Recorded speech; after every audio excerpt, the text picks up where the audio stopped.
Hi hello, കുറച്ച് നാളായില്ലേ ഒരു sea food recipe try ചെയ്തിട്ട്. അതുകൊണ്ട് ഇന്ന് ഞാനൊരു തനി നാടൻ കക്ക ഫ്രൈ റെസിപ്പിയുമായിട്ടാണ് എത്തിയിരിക്കുന്നത്. നമുക്ക് നോക്കാം എങ്ങനെ ചെയ്യാന്ന്. നമ്മളുടെ കക്ക ഫ്രൈക്ക് വേണ്ടിയിട്ട് ഞാനിവിടെ 1/2 കിലോ കക്ക നല്ലപോലെ കഴുകി വൃത്തിയാക്കി എടുത്തിട്ടുണ്ട്. നമുക്ക് ആദ്യം ഒന്ന് വേവിക്കണം. അതിന് വേണ്ടിയിട്ട് നമുക്കൊരല്പം മഞ്ഞൾപ്പൊടിയും ഒരു 1/2 ടീസ്പൂൺ മഞ്ഞൾപ്പൊടിയും ആവശ്യത്തിന് ഉപ്പ് കൂടി ചേർത്ത് നല്ലപോലെ ഒന്ന് വേവിച്ചെടുക്കാം. ഒട്ടും വെള്ളം ചേർക്കണ്ട. വെള്ളം ചേർത്ത് കഴിഞ്ഞാൽ കക്കയിൽ നിന്നും കൂടെ വെള്ളം ഇറങ്ങുന്ന കാരണം അത് ഭയങ്കരമായിട്ട് വാട്ടറി ആയിപ്പോവും. അതുകൊണ്ട് അത്ര ഇല്ലാതെ ജസ്റ്റ് കഴുകി സ്ട്രെയിൻ ചെയ്ത കക്ക ഉപ്പും മഞ്ഞളും ഇട്ട് മാത്രമേ വേവിക്കുന്നുള്ളൂ. നമുക്കിതൊന്ന് മൂടി വെച്ച് വേവിക്കാം.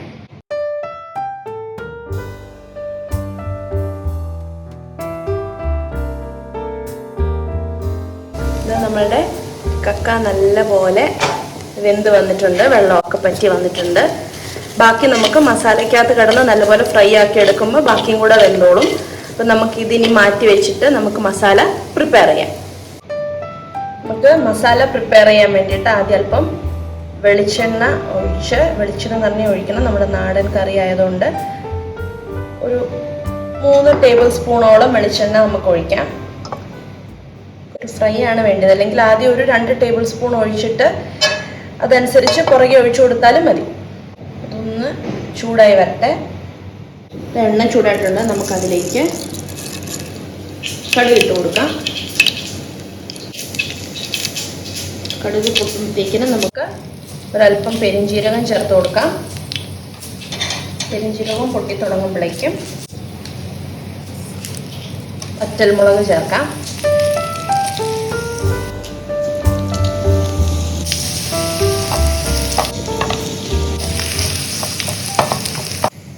ഇതിലേക്ക് തേങ്ങാക്കൊത്ത് ചേർക്കാം.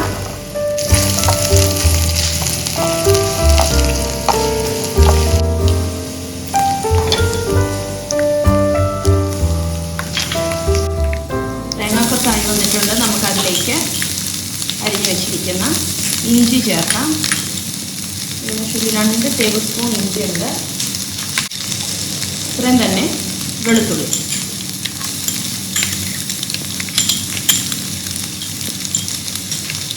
ഇതിലേക്ക് അരിഞ്ഞു വെച്ചിരിക്കുന്ന പച്ചമുളക് ചേർക്കാം. പച്ചമുളകൊക്കെ ഓരോരുത്തരുടെ എരിവിനനുസരിച്ച് ചേർക്കാം. ഞാനിവിടെ ഒരു 2 പച്ചമുളക് ചെറുതായിട്ട് അരിഞ്ഞതാണ് ചേർത്തിരിക്കുന്നത്.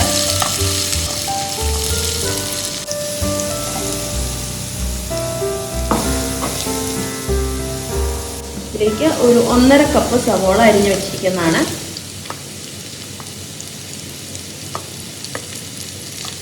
നമുക്ക് നന്നായിട്ടൊന്ന് വഴറ്റിയെടുക്കണം.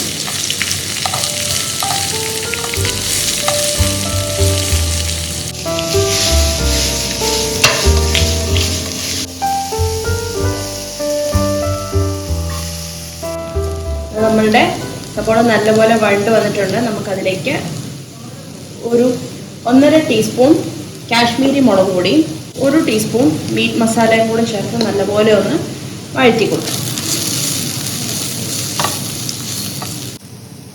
മസാല നല്ലപോലെ മൂത്ത് വന്നിട്ടുണ്ട്. ഞാൻ അതിലേക്ക് അല്പം തക്കാളി ചേർക്കുകയാണ്. ഇതൊരു 1/2 തക്കാളിയേ ഉള്ളൂ. ചെറിയ പുളി വരാൻ വേണ്ടിയിട്ട് അതൊന്ന് നല്ലപോലെ വാടി വരുമ്പം നമുക്കിത് മാറ്റി വെച്ചിട്ട് വേറൊരു പാൻ എടുത്ത് നമുക്ക് കക്ക ഒന്ന് ഫ്രൈ ചെയ്തെടുക്കണം. നമ്മളുടെ തക്കാളിയൊക്കെ നല്ലപോലെ വാടി വന്നിട്ടുണ്ട്. നമുക്ക് ഈ പാൻ മാറ്റിയിട്ട് വേറൊരു പാനിലോട്ട് നമുക്ക് കക്ക ഇറച്ചി ഒന്ന് ഫ്രൈ ചെയ്യാം.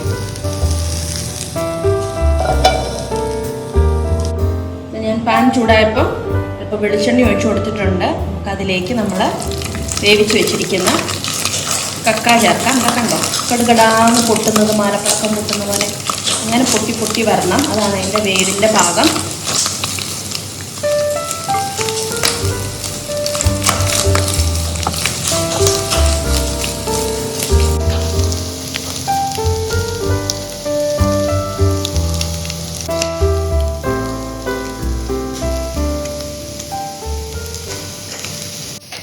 നമ്മുടെ കക്ക അങ്ങനെ പടുപടാന്ന് പൊട്ടുന്നതൊന്ന് മാറി ചെറുതായിട്ട് ഒന്ന് സൈലൻ്റായി വരുമ്പോഴത്തേക്കിനും നമുക്കതിലേക്ക് നമ്മൾ തയ്യാറാക്കി വെച്ചിരിക്കുന്ന മസാലക്കൂട്ട് ചേർത്ത് കൊടുക്കാം.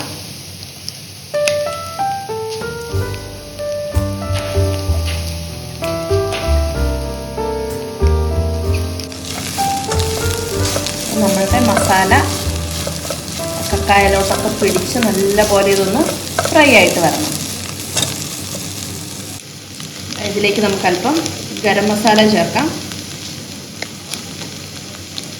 ഒരു ഫ്ലേവർ എൻഹാൻസ് ചെയ്യാൻ ഭയങ്കര നല്ലതാണ് ഗരം മസാല.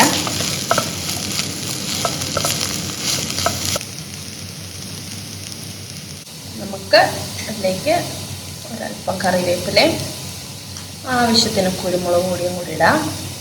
ഇതൊക്കെ ഉണ്ടോ, നമ്മളുടെ കക്ക ഇറച്ചിയുടെ കളറൊക്കെ മാറി നല്ല ഫ്രൈ ആയിട്ട് വന്നിട്ടുണ്ട്.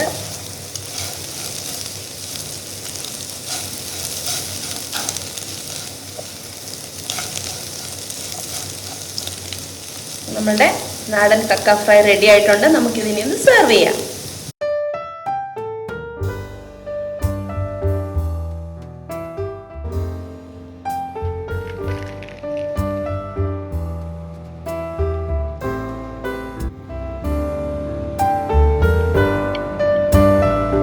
ഇതാണ് മക്കളെ ഞാൻ പറഞ്ഞ കക്ക ഫ്രൈ.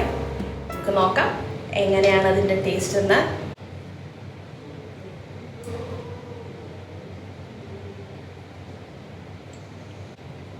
ടൊമാറ്റോയുടെ ഒരു ചെറിയ പുളിയും കുരുമുളകിൻ്റെ ഒരു ചെറിയ എരിവും ഗരം മസാലയുടെ ഒരു ചെറിയ ഫ്ലേവറും എല്ലാം കൂടെ വന്നിട്ട് ഒരുപാട് മസാലാസ് ഒന്നും ഇല്ലാത്ത ഒരു പെർഫെക്റ്റ്ലി ബാലൻസ്ഡ് ഒരു നാടൻ കക്ക ഫ്രൈ. അപ്പോൾ ഉണ്ടാക്കി നോക്കാൻ മറക്കരുത് കേട്ടോ. Stay tune for more videos.